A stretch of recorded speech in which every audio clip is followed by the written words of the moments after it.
नमस्कार, जय हिंद, वंदे मातरम। दोस्तों, आरपी टारगेट एजुकेशन के यूट्यूब चैनल में आप सभी का स्वागत है। आज हम लोग देखेंगे वीर बहादुर सिंह पूर्वांचल विश्वविद्यालय जौनपुर या फिर अदर यूनिवर्सिटी। दोस्तों, आप किसी भी यूनिवर्सिटी से बीएड कर रहे हैं और आपका फर्स्ट ईयर है या फिर सेकेंड सेमेस्टर है, तो दोस्तों ये पेपर नंबर 2 आप लोग ध्यान दीजिएगा। पेपर नंबर जो 2 है वो शैक्षिक तकनीकी एंड आईसीटी यानी शैक्षिक तकनीक और सूचना संचार प्रौद्योगिकी। तो इस बुक से संबंधित हम लोग इसके पहले 14 वीडियो कंप्लीट कर चुके हैं। 14 वीडियो इस बुक से हम लोग देख चुके हैं। वो वीडियो अगर आप नहीं देखे हैं तो इस वीडियो के डिस्क्रिप्शन में हम लिंक दे रहे हैं। अगर वो वीडियो आप देख लेते हैं तो आपका जो ये पेपर है शैक्षिक तकनीक एंड आईसीटी, इसका आपका 6 अध्याय कवर हो जाएंगे। ठीक है, तो आइए आज का जो ये टॉपिक होगा, आज का ये जो टॉपिक हम लोग देखेंगे वो टॉपिक होगा शिक्षण अधिगम में नवाचार। ये भी एक देखा जाए तो हर एक टॉपिक आपके लिए बहुत महत्वपूर्ण हो रहा है, क्योंकि एग्जाम में कहा नहीं जा सकता है कि कहाँ से आएगा। तो दोस्तों आप लोग ध्यान से बिना स्किप किए हुए वीडियो को देखिएगा कि शिक्षण जो अधिगम है, जो हम लोग शिक्षण अधिगम ग्रहण करते हैं, शिक्षण लेते हैं, उसमें नवाचार जो आया है, जो टॉपिक आया है, नवाचार का मतलब क्या होता है, इस वीडियो के माध्यम से हम लोग देखेंगे। तो दोस्तों वीडियो को बिना स्किप किए हुए लास्ट तक देखिएगा, क्योंकि इस वीडियो में हम लोग क्या क्या देखेंगे आप लोग यहाँ पर थोड़ा सा ध्यान दीजिएगा। Importance topic lecture number 15। अभी हम लोग कौन सा लेक्चर देख रहे हैं? लेक्चर नंबर 15 देख रहे हैं। तो इस लेक्चर नंबर 15 में हम लोग देखेंगे शिक्षण अधिगम में नवाचार। जो शिक्षण अधिगम होगा उसमें नवाचार का क्या रोल है, नवाचार की विशेषता क्या है, इसके बारे में हम लोग इस वीडियो में देखेंगे। उसके बाद प्रणाली उपागम हम लोग देखेंगे। उसके बाद देखेंगे व्यक्तिगत अनुदेशन प्रणाली। उसके बाद सहकारी अधिगम। तो दोस्तों ये जो भी आप टॉपिक देख रहे हैं 4 पॉइंट, ये बहुत महत्वपूर्ण है। और आपको हम एक बात यहाँ बता देना चाहते हैं कि देखिए ये टॉपिक अगर चाहें हम तो अलग अलग बना सकते हैं। देखिए शिक्षण अधिगम में नवाचार, उसके प्रणाली उपागम, व्यक्तिगत अनुदेशन प्रणाली, ये सब भी टॉपिक अलग अलग बनाया जा सकता है। लेकिन आप अगर अलग अलग वीडियो बना देते हैं तो आप हो सकता है कि किसी टॉपिक को आप मिस कर सकते हैं। तो दोस्तों ये एक यूनिट का, ये जो है एक यूनिट का ये पूरा टॉपिक है, जिसको हम एक वीडियो के अंतर्गत कवर किए हैं। वीडियो थोड़ा सा लंबा हो सकता है, लेकिन आपके एग्जाम व्यू से बहुत अच्छा और उपयोगी होगा। तो दोस्तों वीडियो को बिना स्किप किए हुए देखिएगा। और चैनल पर नए होंगे तो आपको अगर बीएड कर रहे हैं तो टॉपिक वाइज इस चैनल पर वीडियो मिलता है, टॉपिक वाइज। तो आप इस चैनल को सब्सक्राइब करके बेल आइकन को दबा लीजिएगा। ठीक है, अब आइए देखते हैं अधिगम, शिक्षण अधिगम में नवाचार। नवाचार का अर्थ जान लेते हैं कि नवाचार होता क्या है। तो नवाचार का अर्थ होता है नव धन आचार, यानी नव अलग शब्द हो जाता है, आचार दूसरा शब्द हो जाता है। अर्थात नया विधान का अर्थ किसी उत्पादन प्रक्रिया या सेवा में थोड़ा या कुछ बड़ा परिवर्तन लाने से है। नवाचार के अंतर्गत कुछ नया और उपयोगी अपनाया जाता है, जैसे कोई नई विधा या नई तकनीकी। प्रत्येक वस्तु या क्रिया में परिवर्तन प्रकृति का नियम है। ठीक है, क्या है? नियम है। अब देखिए यहाँ पर हम लोग देखेंगे थोड़ा सा कि नियम है। परिवर्तन से ही विकास के चरण आगे बढ़ते हैं। परिवर्तन एक जीवंत, गतिशील एवं आवश्यक प्रक्रिया है जो समाज को वर्तमान व्यवस्था के प्रति और अधिक व उपयोगी तथा सार्थक बनाती है। दोस्तों जो ये शिक्षण सामग्री है, इसमें नया यानी नवाचार का संबंध नवीन तकनीक एवं नवीन ज्ञान से होता है। यहाँ पर थोड़ा सा केवल आप लोग अगर समझ लेते हैं तो आपको पूर्ण रूप से नवाचार के बारे में पूर्ण ज्ञान हो जाएगा। यहाँ देखिए नवाचार का संबंध क्या किससे है, यानी जो शिक्षण तकनीकी हम लोग अपना रहे हैं, जो शिक्षण अधिगम अपना रहे हैं, उसमें नवीन तकनीकी का प्रयोग, जो नए नए तकनीक आते हैं उसमें हम लोग नवाचार के अंतर्गत नवीन तकनीक का प्रयोग करेंगे। नवीन ज्ञान से संबंधित होता है, यानी नवीन ज्ञान का भी हम लोग प्रयोग करेंगे, जिसका प्रयोग शिक्षक द्वारा शिक्षण प्रक्रिया में किया जाता है। यहाँ पर वही चीज़ है जो अभी हम लोग देखें। नवाचार का संबंध नवीन तकनीकी एवं नवीन ज्ञान से होता है, जिसका प्रयोग शिक्षक द्वारा शिक्षण प्रक्रिया में किया जाता है। ठीक है, शैक्षिक नवाचारों के क्रियाशीलता एवं प्रायोगिक की प्रवृत्ति विद्यमान होती है। शिक्षक नवाचार का संबंध प्रमुख रूप से शिक्षण अधिगम प्रक्रिया को प्रभावी एवं रुचिकर बनाने से होता है। ठीक है, यहाँ पर तो आप लोग समझ ही गए होंगे। नवाचार का संबंध प्रमुख रूप से अगर देखा जाए, जो नवाचार है इसका संबंध प्रमुख रूप से अगर देखें तो शिक्षण अधिगम प्रक्रिया को प्रभावी एवं रुचिकर बनाने के लिए किया जाता है। जैसे शिक्षण में नया नया चीज़ आप डालेंगे, नई नई तकनीक का प्रयोग करेंगे, तो उससे क्या होगा, उससे ये होगा कि बच्चे सीखने में रुचि लेंगे। ठीक है, अब देखिए नवाचार, शिक्षण अधिगम में नवाचार को तो हम लोग देख लिए कि शिक्षण अधिगम में नवाचार का क्या रोल है। अब देखेंगे प्रणाली उपागम। तो इसके बारे में अगर देखा जाए सेकेंड पॉइंट, तो सिस्टम अप्रोच क्या होता है, तो प्रणाली उपागम का अर्थ किसी भी कार्य को करने के लिए पूर्व नियोजन करना, अर्थात एक ऐसी प्रणाली बनाना जो कार्य को सही ढंग से करने में सहायक हो, उसे प्रणाली उपागम कहते हैं। ठीक है, प्रणाली उपागम देखा जाए तो जैसे मान लीजिए कि हम लोग घर बनाना चाह रहे हैं। ठीक है, हम घर बनाना अगर चाह रहे हैं तो उसकी हम रणनीति बनाएंगे, प्रणाली सिस्टम बनाएंगे कि किस सिस्टम के तरीके से हम इसको धीरे धीरे अपना काम पूरा करेंगे, वही एक प्रणाली हो गई। तो शिक्षा जो उपलब्ध, हम बच्चों को शिक्षण जो देंगे उसको, उसमें बच्चों का कैसे हम भला कर सकते हैं, बच्चों को किस तरीके से हम समझा सकते हैं, उसकी प्रणाली पहले से ही हम बनाते। जैसे हम वीडियो बना रहे हैं, आप लोगों का सिलेबस हमें कंप्लीट कराना है, तो हम कैसे कंप्लीट कराएंगे, किस लेवल से हम पढ़ाएं, तो हम एक प्रणाली, एक नियम के तरह अपना जो सिस्टम है उसको क्लियर कर रहे हैं। तो प्रणाली उपागम का प्रयोग शिक्षा में शैक्षिक तकनीक के रूप में किया जाता है। प्रणाली उपागम हार्डवेयर और सॉफ्टवेयर के बीच पुल का कार्य करती है। यहाँ पर थोड़ा सा आप लोग देख लीजिए, जो प्रणाली है, जो नियम है, नियमावली है, वो उपागम हार्डवेयर सिस्टम और सॉफ्टवेयर सिस्टम के बीच में पुल का काम करती है। ठीक है, हार्डवेयर सिस्टम जैसे चाक, डस्टर, ब्लैक बोर्ड हो गया, ये शिक्षण सामग्री के अंतर्गत आते हैं। सॉफ्टवेयर क्या हो गया, आप लोग सॉफ्टवेयर पढ़े हैं, सॉफ्टवेयर के बारे में एग्जाम में पूछेगा, सॉफ्टवेयर शिक्षण तकनीकी। तो सॉफ्टवेयर का मतलब मोबाइल हो गया, लैपटॉप हो गया, ये सब क्या है, ये सॉफ्टवेयर हैं। ठीक है, अब प्रणाली उपागम हार्डवेयर और सॉफ्टवेयर के बीच पुल का कार्य करता है। आधुनिक युग में शिक्षा जितनी हार्डवेयर उपागम तकनीक, मशीनरी तकनीक की आवश्यकता है, उतनी ही सॉफ्टवेयर उपागम तकनीक मनोवैज्ञानिक सिद्धांत की है। दोनों एक दूसरे के पूरक हैं। जब इन दोनों को एक साथ प्रयोग किया जाता है तो वह प्रणाली उपागम कहलाता है। यानी जब हार्डवेयर सिस्टम और सॉफ्टवेयर सिस्टम को दोनों को एक साथ हम लोग प्रयोग में लाते हैं तो वो क्या कहलाता है, वो प्रणाली कहलाता है।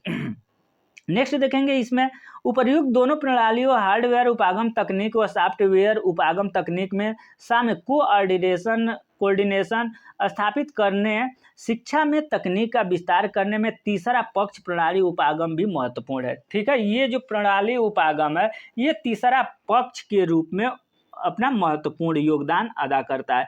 शिक्षण कार्य करते समय कक्षा में शिक्षण व अधिगम की विभिन्न परिस्थितियां उत्पन्न होती हैं। इन परिस्थितियों को ध्यान में रखकर हार्डवेयर उपागम तकनीकी यानी मशीनरी तकनीकी व सॉफ्टवेयर उपागम तकनीकी मनोवैज्ञानिक सिद्धांत आवश्यक के अनुसार प्रयोग किया जा सकता है। इन दोनों का प्रयोग शिक्षा में शैक्षिक परिस्थितियों के अनुसार करना ही प्रणाली उपागम या प्रणाली विश्लेषण कहलाता है। ठीक है, अब देखेंगे हम लोग प्रणाली उपागम के कुछ प्रमुख तत्व हैं। तो ये तत्व कौन कौन से हैं प्रणाली उपागम के, इसको हम लोग देख लेते हैं, इससे और क्लियर हो जाएगा।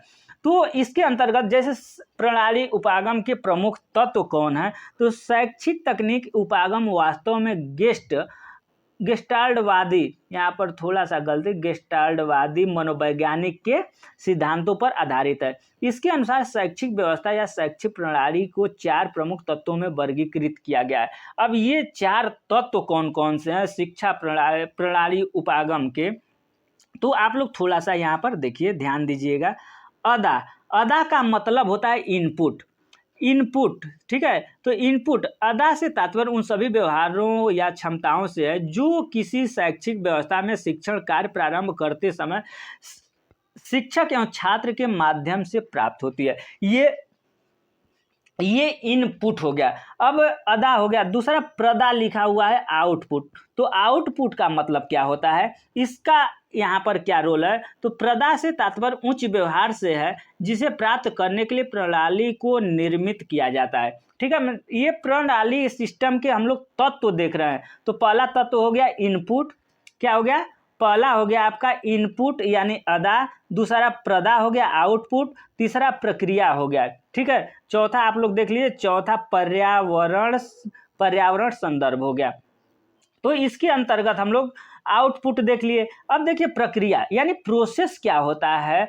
ठीक है, यह तात्पर्य उन सभी कार्यों से जिनकी सहायता से अदा इनपुट में परिवर्तन किया जाता है। ठीक है, अब पर्यावरण संदर्भ इन्वायरमेंटल से संबंधित है। तो इसमें क्या होता है, क्या क्या क्या कि पर्यावरण संदर्भ से अभिप्राय भौतिक और सामाजिक परिवेश संबंधित उन परिस्थितियों, तत्वों और सीमाओं से है जिनके अंतर्गत एक प्रणाली कार्य करती है। एक जो प्रणाली है वो कार्य करती है, इसके अंतर्गत सामाजिक सिद्धांत के अंतर्गत वो आता है। अब इसमें देखेंगे प्रणाली जो उपागम है उसके सोपान, इसके सोपान कितने हैं इसके बारे में हम लोग देखेंगे।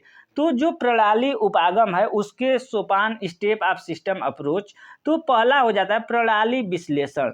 ठीक है, सेकेंड पॉइंट पर हो जाता है प्रणाली प्रारूप एवं विकास।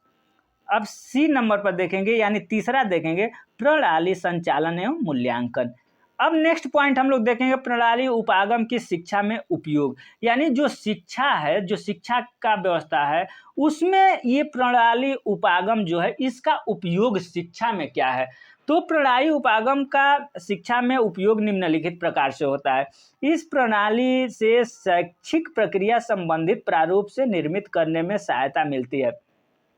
यहाँ पर थोड़ा सा देखिए आप, इस प्रणाली से शैक्षिक प्रक्रिया, जो शैक्षिक प्रक्रिया होती है जो हम लोग पढ़ाते हैं उसमें प्रारूप के निर्माण करने में, जो हम पढ़ाते हैं उसका जो प्रारूप हम निर्माण करेंगे उसमें जो प्रणाली उपागम है इसका बहुत महत्वपूर्ण रोल होता है। नेक्स्ट पॉइंट दूसरा नंबर देखेंगे, प्रणाली उपागम शिक्षण के नियोजन में प्रयोग की जाती है। प्रणाली उपागम शिक्षण के नियोजन में प्रयोग की जाती है।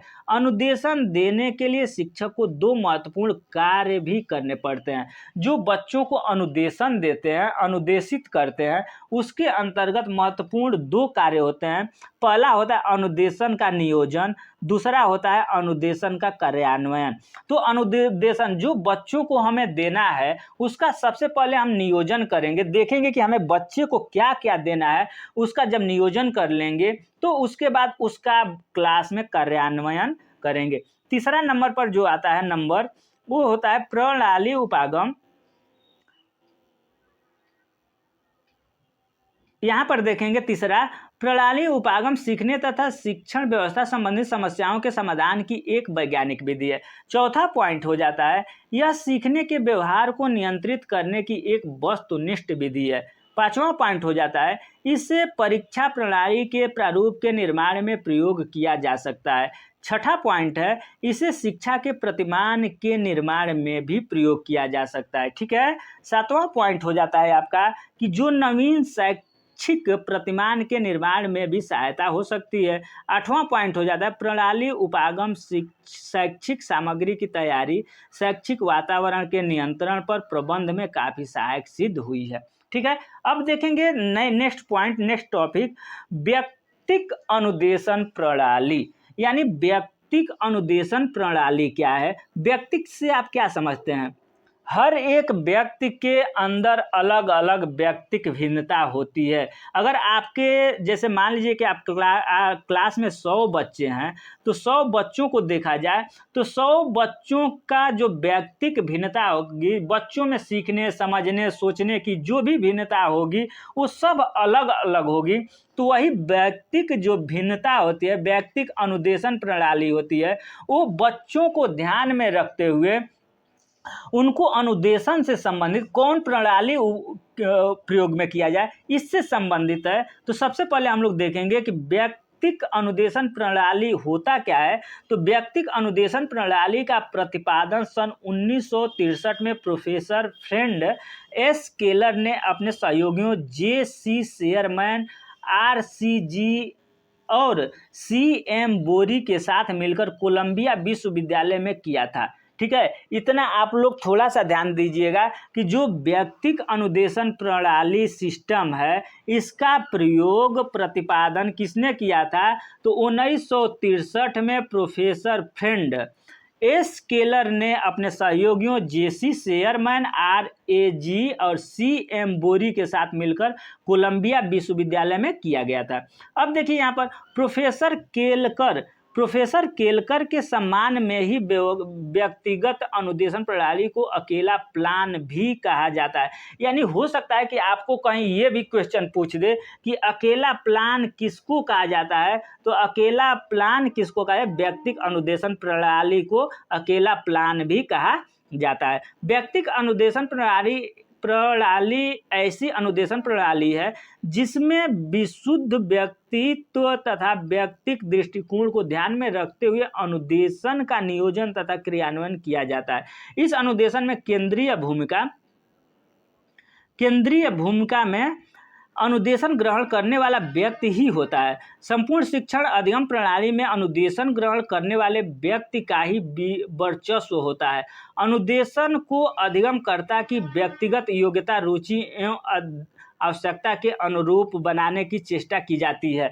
व्यक्तिगत अनुदेशन से संबंधित कुछ विद्वानों की परिभाषाएं निम्नलिखित है। यहाँ पर देखिए साफ शब्दों में अभी जो हम बताए कि जैसे 100 बच्चों वाली बताए, व्यक्तिगत भिन्नताएं वाली जो बात हम बताए, यहाँ पर वही अधिगमकर्ता की, यानी जो बच्चे पढ़ते हैं, अनुदेशन लेते हैं, सीखते हैं, उनकी व्यक्तिगत योग्यता, रुचि, आवश्यकता के अनुरूप बनाने की चेष्टा की जाती है। किसमें? व्यक्तिगत अनुदेशन प्रणाली सिस्टम में। अब देखेंगे हम लोग व्यक्तिगत सिस्टम प्रणाली का परिभाषा। तो ये ग्रीन महोदय जो हैं, ये बहुत ग्रीन के अनुसार जो परिभाषा है, ये बहुत महत्वपूर्ण परिभाषा है। इसको आप लोग थोड़ा सा समझने का प्रयास करेंगे तो व्यक्तिगत अनुदेशन को यह नाम इसलिए दिया गया। देखिए यही अगर परिभाषा आप लोग ध्यान देते हैं तो व्यक्तिगत अनुदेशन प्रणाली आप बिल्कुल समझ जाएंगे। व्यक्तिगत अनुदेशन को यह नाम इसलिए दिया गया क्योंकि इसमें शिक्षक प्रत्येक छात्र को एक व्यक्ति के रूप में अपनाता है। शिक्षक क्या करता है? जितने भी छात्र हैं सबको एक व्यक्ति के रूप में अपनाता है, न कि सबको अलग अलग रूप में अपनाता है। इसमें एक छात्र तथा एक शिक्षक एक दूसरे के सामने बैठकर अधिगम अनुदेशन प्रक्रिया में भाग लेते हैं, चाहे कक्षा में छात्रों की संख्या 100 ही क्यों न हो। जैसे मान लीजिए कि आपके कक्षा में 100 बच्चे हैं, तो यहाँ पर टीचर जो हो गया, ये 100 बच्चों के सम्मुख, अपना क्लास में जितने 100 बच्चे हैं उनके सम्मुख फेस टू फेस होकर के अपना शिक्षण ग्रहण करता है। ठीक है, तो 100 ही क्यों ना हो। यह प्रणाली ऐसे पाठ्यक्रम के लिए ज़्यादातर उपयोगी है जिसमें छात्र से आशा की जाती है कि वह परिभाषित ज्ञान की एक भाग अथवा कौशल को अर्जित कर सकेगा। इस प्रणाली का शिक्षक प्रत्येक छात्र से आशा रखता है कि वह अपने अधिगम सामग्री को भली भांति रखेगा। शिक्षक ऐसे प्रत्येक छात्र को अच्छे अंक तथा अच्छी श्रेणी प्रदान करने के लिए तत्पर रहता है। उसे इस बात से कोई मतलब नहीं है कि कक्षा में छात्र की सापेक्षिक स्थिति क्या थी या वर्तमान में क्या है। ठीक है, उद्देश्यों की प्राप्ति और उत्तरदायित्व जनशक्ति, स्थान तथा उपकरण की सामान्य सीमाओं के अंतर्गत स्वीकार करता है।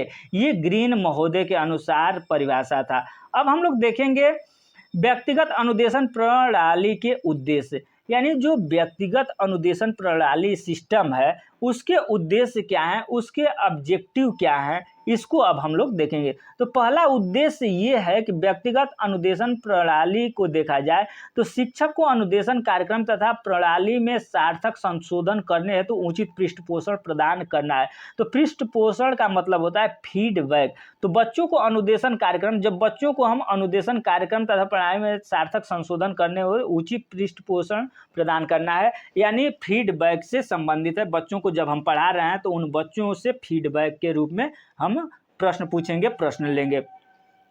दूसरा पॉइंट हो जाता है आपका, शिक्षक एक शिक्षार्थी के मध्य अच्छे व्यक्तिगत एवं सामाजिक संबंध स्थापित करता है, ये एक दूसरा उद्देश्य है।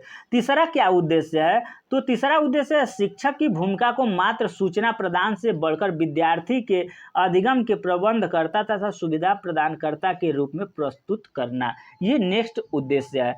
चौथा उद्देश्य क्या हो जाता है, तो छात्रों को अधिकारी तथा तत्काल पृष्ठपोषण प्रदान कराने का प्रबंध कराना। ठीक है, तत्काल पृष्ठपोषण और देखा जाए तो यानी फीडबैक, आधिकारिक तुरंत यानी बच्चों को फीडबैक प्रदान कराना। अब पांचवा पॉइंट हो जाता है कि सभी विद्यार्थियों पर व्यक्तिगत रूप से ध्यान देना। ठीक है, ये भी एक उद्देश्य है। अब देखेंगे व्यक्तिगत अनुदेशन। व्यक्तिगत अनुदेशन प्रणाली जो सिस्टम है, इसके लाभ क्या क्या हैं, इसको अब हम लोग देखेंगे। तो यहाँ पर इस प्रणाली में लिखित सामग्री पर अधिक बल दिया जाता है। जो ये व्यक्तिगत अनुदेशन प्रणाली है, इसमें क्या है कि लिखित सामग्री है उस पर अधिक बल दिया जाता है।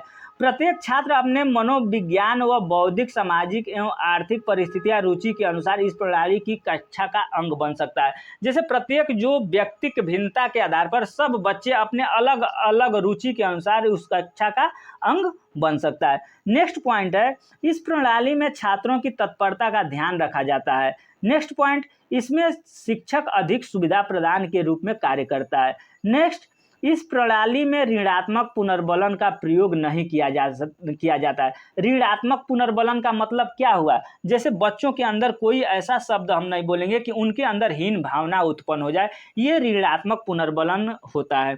नेक्स्ट पॉइंट देखेंगे, इस प्रणाली में शैक्षिक तकनीक के महंगे एवं जटिल उपकरणों का प्रयोग ना कि बराबर ही किया जाता है।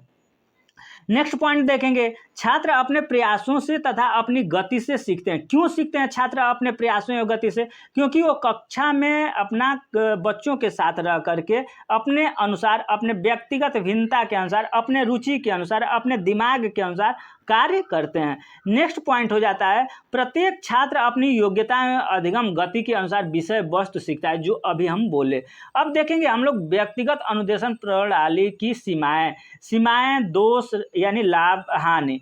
इससे व्यक्तिगत अनुदेशन प्रणाली की कुछ सीमाएं हैं जिसको हम लोग पार नहीं कर सकते हैं। जैसे था ना क्या था, जो लक्ष्मण सीता जी के लिए अपना रेखा खींच गया था, ये सीमाएं लांघने के बाद क्या गति हुई, क्या हुआ, आप लोग जानते ही हैं। तो ये भी व्यक्तिगत अनुदेशन जो प्रणाली सिस्टम है, इसकी कुछ सीमाएं हैं। सीमाएं के अंदर ही हम काम करें तो सही रहेगा, सीमाएं के बाहर हम नहीं जा सकते हैं। तो ये कौन कौन सी सिस्टम है, इस सीमाएं हैं। पहला है, इस प्रणाली का प्रयोग तभी किया जा सकता है जब निपुणता स्तर तक पहुंचना शिक्षा का उद्देश्य हो। यानी निपुणता स्तर, पूर्ण रूप से स्तर तक अगर पहुंचना हमारा उद्देश्य है, तब इस सिस्टम का हम लोग प्रयोग कर सकते हैं। नेक्स्ट पॉइंट देखेंगे, शीघ्रता से परिवर्तन होने वाले विषयों के शिक्षण के लिए उपयुक्त नहीं है। शीघ्रता से परिवर्तन होने वाले विषयों के शिक्षण के लिए उपयुक्त नहीं है। नेक्स्ट पॉइंट हो जाता है, इस प्रणाली में शिक्षकों के लिए प्रोत्साहन की कोई व्यवस्था नहीं होती है। जो शिक्षक होते हैं उनको प्रोत्साहन की कोई व्यवस्था नहीं होती है। नेक्स्ट पॉइंट, इस प्रणाली में छात्रों को ग्रेडिंग प्रदान करने में बहुत कठिनाइयां होती हैं। नेक्स्ट पॉइंट हो जाता है, पर्याप्त लिखित सामग्री के अभाव में इस प्रणाली का प्रयोग नहीं किया जा सकता है। अब ने 2 पॉइंट और हैं, इसके बारे में हम लोग देखेंगे। तो इस प्रणाली में सफलता तभी प्राप्ति की जा सकती है जब शिक्षक रुचि एवं उत्साह के साथ कार्य करे तथा उन्हें उद्देश्यों को व्यवहारिक रूप में लिखना आता हो। ठीक है, जैसे मान लीजिए कि क्लास में 100 बच्चे हैं, तो उनको ब्लैक बोर्ड पर लिख करके पढ़ाना है, तो अगर हमें लिखना नहीं आता है, व्यवहारिक रूप से हम समझाना नहीं आता है, तो हम वहाँ पर सफल नहीं होंगे। नेक्स्ट पॉइंट हो जाता है, इस प्रणाली के माध्यम से भावात्मक, मनोगत्यात्मक उद्देश्यों की प्राप्ति नहीं की जा सकती है। अब देखिए, ये तो हम लोग अब पढ़ लिए ये प्रणाली सिस्टम। अब एक और पॉइंट आप लोगों में आता है, एक और टॉपिक आता है, जो ये है कि सहकारी अधिगम। तो सहकारी अधिगम क्या है, आप लोगों से प्रश्न पूछेगा कि सहकारी अधिगम से आप क्या समझते हैं, यानी कोऑपरेटिव लर्निंग से आप क्या समझते हैं। तो सहकारी अधिगम से तात्पर्य प्रायः ऐसी अधिगम प्रक्रिया से है जिसमें विद्यार्थी को स्वयं ही अपने समूह के अंतर्गत सहकारी प्रणाली का अनुसरण करते हुए अधिगम करना होता है। ठीक है। छात्र प्रायः अपनी सूचनाओं एवं अनुभवों का आपस में आदान प्रदान करते हैं तथा परस्पर सहयोग द्वारा वातावरण में विषय संबंधी ज्ञान एवं कौशल को अर्जित करने का प्रयत्न करते हैं। यानी वातावरण जो आपका सहकारी अधिगम ये हो गया कि वातावरण में छात्र प्रायः अपनी सूचनाओं एवं अनुभवों के आधार पर, यानी जैसे मान लीजिए कि 10 बच्चे हैं तो वो 10 बच्चे अपने अनुभव के आधार पर शिक्षण ग्रहण करते हैं। सहकारी अधिगम एक साझा लक्ष्य की दिशा में समूह कार्य और टीमों के एक साथ आने पर आधारित है। ठीक है। शिक्षा के लिए एक रणनीति है। इस सीखने की रणनीति का मुख्य तत्व यह है कि यह व्यक्तिगत जिम्मेदारी का प्रबंधन करते हुए लोगों के स्वतंत्र होने और अपने स्वयं के कौशल दिखाने के सकारात्मक प्रभावों को प्रदर्शित करता है। ये है आपका सहकारी अधिगम।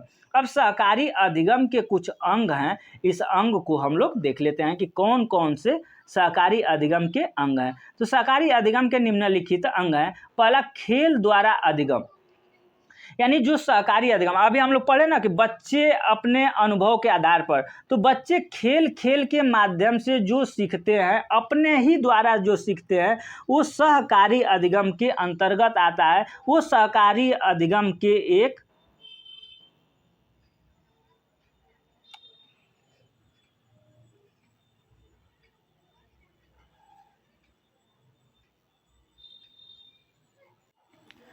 सॉरी, थोड़ा सा यहाँ पर मिस्टेक हुआ है, उसको आप लोग नज़रअंदाज करेंगे। देखिए, समूह द्वारा सीखना।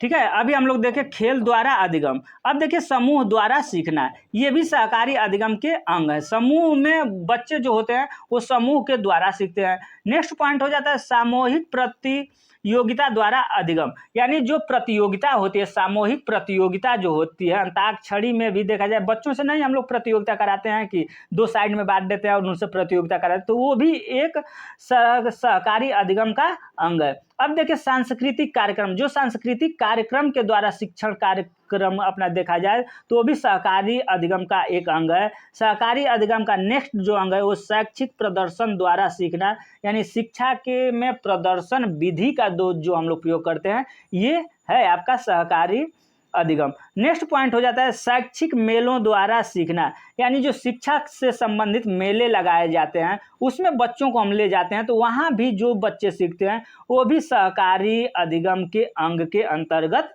आते हैं। नेक्स्ट पॉइंट है शैक्षिक भ्रमण द्वारा सीखना। जैसे हम लोग बच्चों को शैक्षिक टूर पर ले जाते हैं ना, जो शैक्षिक टूर पर ले जाते हैं, बच्चों को घुमाते हैं, वो भी एक सहकारी अधिगम के अंतर्गत आता है। अब नेक्स्ट पॉइंट हम लोग देखेंगे कि नेक्स्ट पॉइंट, दोस्तों देखिए नेक्स्ट पॉइंट जो नेक्स्ट वीडियो अब हम लोग देखेंगे वो होगा नेक्स्ट पॉइंट भाषा प्रयोगशाला या अथवा अर्थ विशेषता उपकरण तथा प्रक्रिया, यानी भाषा प्रयोगशाला क्या होता है इसके बारे में नेक्स्ट वीडियो हम लोग देखेंगे।